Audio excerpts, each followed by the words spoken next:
ne tournez pas autour de cette affaire. Moi, je crois qu'il faudrait revenir de ce point de vue quand même sur la question de l'équilibre entre régime obligatoire et régime complémentaire. Hein.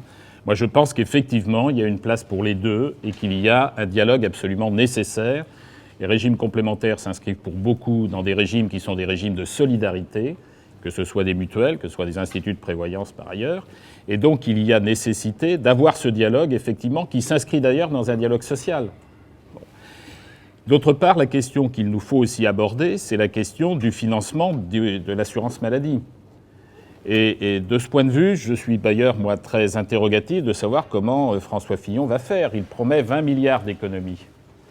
20 milliards d'économies, ça nécessite un Ondam qui augmente chaque année de 1,6%. Emmanuel Macron propose, lui, un Ondam à 2,3%. C'est pas rien, il n'y a jamais eu un Ondam à 1,6% d'augmentation. Jamais.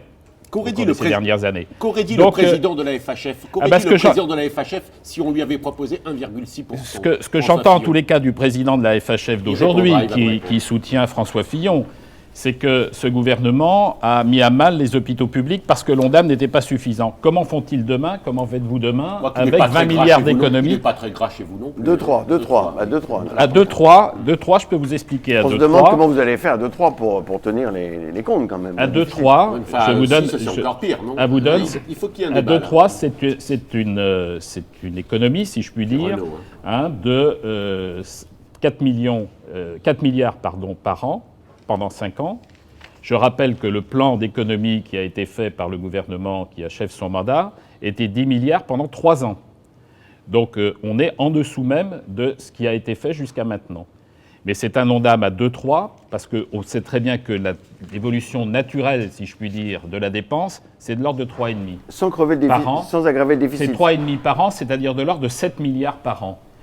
Avec 2,3, on est à 4 milliards d'économies, on est à 3 milliards et quelques d'amélioration de l'Ondam chaque année.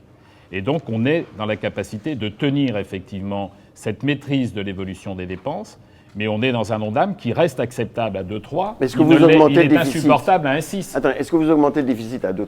Non, on n'augmente pas le déficit. Parce qu'il y a des nouveaux financements. Monsieur le président de la FHF de 2000... C'est aberrant d'envisager un budget sur 5 ans. Or, dire je ferai un Ondam à 2,3 sur les 5 ans, c'est considérer que rien ne changera. Mais François Fillon dit 20 milliards sur 5 ans. C'est autre chose. Il n'y aura pas d'innovation. Il n'y aura pas d'innovation, il n'y aura pas d'épidémie, il n'y aura pas de bouleversement technologique, il n'y aura pas de réforme organisationnelle. Alors si on dit ça, bien entendu, on tombe dans les vieux systèmes. Reprenons les textes, un 6, un 7 ou un 8 par an sur les 5 prochaines années, ce qui représenterait 20 milliards d'économies. Ça, c'est les le 20 texte milliards de d'économies. François Fillon. Ou bien vous choisissez de garder les mêmes systèmes et de dire l'hôpital, je continue à l'étrangler chaque année parce que je ne lui donne pas les 2,5 dont il a besoin parce que son personnel continue à avoir une augmentation de ses salaires. Ou bien on change le système. Or, visiblement, le cloisonnement dans le système Macron, il reste intact. On ne touche pas le groupement hospitalier territoire, on ne touche à rien. Et après, à ce moment-là, on est obligé de monter l'Ondam à 2,3, et encore à 2,3, on ne le tiendra pas. Parce que dans la période... Un 6, on le tient parce qu'on répartit la charge. Ah oui. Comment L'ambulatoire, on ne le fait pas. La réorganisation des urgences, on ne le fait pas. La nouvelle contractualisation avec une organisation territoriale avec la médecine libérale, on ne le fait pas. Alors, fermer des hôpitaux. Mais on ne ferme pas des hôpitaux. Mais regardez l'augmentation du nombre d'agents qu'on a mis dans les ARS. Pardon Claude, je veux dire, regardez la technocratie et l'administration. Tu as un chiffre là-dessus parce que malheureusement c'est faux.